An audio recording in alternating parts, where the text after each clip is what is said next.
Tapos ang dami pa niyang inutakas. Sir? Dahil pa niyang inutakas ito. Sa akin, hindi ko na nasiningin. Nautanan ka rin, sir? Oo. Same. Walang pahit-pahit na ilang taon.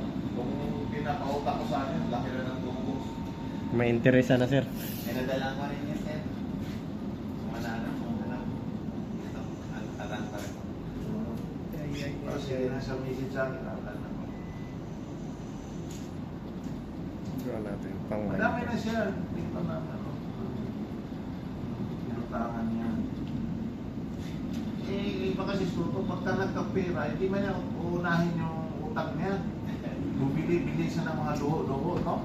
Doon tayo sa global, nagkapira siya doon ng mga extra pay. Hindi man niya dandahanan, binayad sa mga utang. Anong ginawa niya? Binibili niya ng mga luho, binibili niya ng kung ano-ano mga masalong. Paano ka? Di ba? At least kung magkapira ka, dandahanin mo, di ba?